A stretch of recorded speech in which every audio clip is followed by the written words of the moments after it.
فاتح قبرص اور فاتح شام امیر شام خال المسلمین کاتب قرآن برادر نسبتی نبی پاک صلی اللہ علیہ وسلم سیدنا امیر معاویہ رضی اللہ تعالیٰ عنہ کے احادیث کے اندر بہت زیادہ فضائل وارد ہوئے ہیں۔ ایک حدیث پاک میں آپ صلی اللہ علیہ وسلم نے ان کو دعا دی کہ اللہم اجعلہ ہادیا مہدیا، کہ اللہ معاویہ کو ہادی بھی بنا، یعنی ہدایت پر چلنے والا بھی بنا، اور ان کو جو ہے وہ مہدی بھی بنا، یعنی ہدایت کا سبب اور ذریعہ بھی بنا۔ اور ایک حدیث پاک میں آتا ہے کہ حضرت معاویہ رضی اللہ تعالیٰ عنہ آپ صلی اللہ علیہ وسلم کے ساتھ گھوڑے پر سوار تھے اور پیچھے بیٹھے ہوئے تھے، اور امیر معاویہ رضی اللہ تعالیٰ عنہ کا جو سینہ تھا وہ آپ صلی اللہ علیہ وسلم کی پشت مبارک کے ساتھ مس ہو رہا تھا، لگ رہا تھا۔ تو آپ علیہ السلام نے دریافت فرمایا کہ معاویہ تمہارا جسم کا کون سا حصہ میری پشت کے ساتھ مس ہو رہا ہے؟ تو حضرت امیر معاویہ نے عرض کیا یا رسول اللہ صلی اللہ علیہ وسلم، میرا سینہ آپ کی پشت کے ساتھ لگ رہا ہے۔ تو نبی علیہ السلام نے دعا فرمائی، اور دعا یہ تھی اللہم املأہ بالعلم، دعا یہ فرمائی اللہم املأہ بالعلم، کہ اللہ معاویہ کے سینے کو علم سے بھر دے۔ چنانچہ ان کے دور حکومت کا ایک جو ہے وہ واقعہ آتا ہے کہ ایک عیسائی بادشاہ نے امیر معاویہ رضی اللہ تعالیٰ عنہ کو خط لکھا، اور اس میں 3 حیران کن سوال اس نے پوچھے۔ پہلا سوال اس نے یہ پوچھا کہ بتائیں وہ کون سی چیز ہے جو زمین کی نہیں ہے بلکہ وہ جنت سے آئی ہے؟ تو امیر معاویہ رضی اللہ تعالیٰ عنہ نے جواب میں لکھوایا کہ وہ چیز جو زمین سے نہیں بلکہ جنت سے آئی ہے وہ حجر اسود ہے، یعنی جو بیت اللہ کے اندر، خانہ کعبہ کے اندر نصب ہے، وہ جنت کا پتھر ہے۔ وہ جب آیا تھا تو اس کو حجر ابیض کہا جاتا تھا، یعنی بہت زیادہ سفید تھا۔ تو یہ تو ہم جو ہے وہ گناہ گار لوگوں کی وجہ سے اس کا رنگ سیاہ ہو گیا ہے۔ اب حجر اسود اس کو کہتے ہیں۔ حجر اسود کا مطلب ہوتا ہے نہایت سیاہ، اور یہ حجر ابیض تھا، نہایت سفید تھا۔ تو گناہوں کو چوسنے کی وجہ سے یہ حجر اسود اس کو کہا جاتا ہے۔ اور اسی سے جو مسلمان جو ہے وہ جب طواف شروع کرتے ہیں حج اور عمرے میں، تو اسی حجر اسود سے ہی شروع کرتے ہیں اور حجر اسود پر ہی ختم کرتے ہیں ایک چکر، اور اسی طرح 7 چکر ہوتے ہیں۔ اس کا استلام کر کے اس کو بوسہ لے کر چکر شروع کیا جاتا ہے۔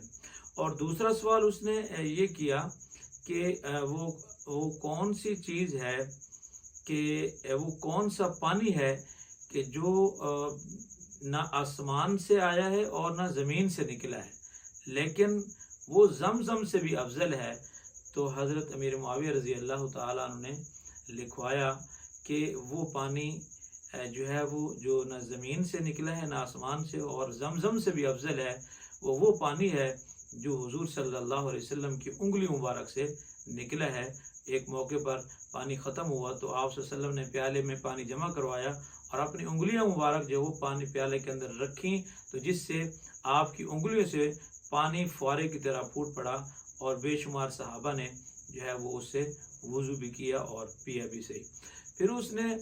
فرمایا کہ یہ وہ پانی ہے کہ جو ہے وہ نہ آسمان سے آیا نہ زمین سے آیا ہے، بلکہ آپ صلی اللہ علیہ وسلم کی انگلی مبارک سے جاری ہوا ہے۔ اور زمزم سے اس لیے افضل ہے کہ زمزم جو پانی نکلا تھا وہ اسماعیل علیہ السلام کی ایڑیوں کے رگڑنے کی وجہ سے زمین سے نکلا تھا،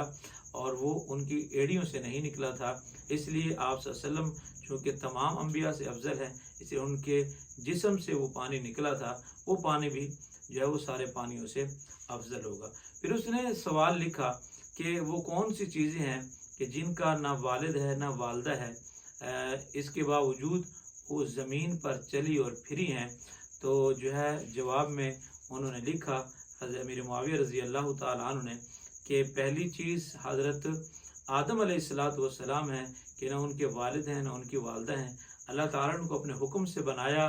اور جو ہے وہ زمین پر چلے پھرے بھی ہیں۔ اور دوسری چیز فرمایا جس کے نہ والد ہیں اور نہ والدہ ہیں، وہ اماں حوا علیہ السلام ہیں کہ نہ وہ اپنے والد کی پیٹھ سے ہیں، نہ ہی والدہ کے رحم سے بہر آئی ہیں، بلکہ وہ حضرت آدم علیہ السلام کی پسلی سے جو ہے وہ نکلی ہیں۔ اور پھر اس نے یہ سوال کیا، بلکہ حضرت امیر معاویہ رضی اللہ تعالیٰ عنہ نے تیسری چیز فرمایا جو نہ اس کا والد ہے اور نہ اس کی والدہ ہے، زمین پر چلی پھری ہے، وہ حضرت موسیٰ علیہ السلام کا عصا ہے کہ جب وہ زمین پر ڈالتے تھے تو وہ سانپ بن جاتا تھا، اژدہا بن جاتا تھا اور چلتا پھرتا تھا، اس کے اندر جان ہوتی تھی۔ اور اسی طرح فرمایا کہ آدم علیہ السلام کے بعد جو ہے وہ جب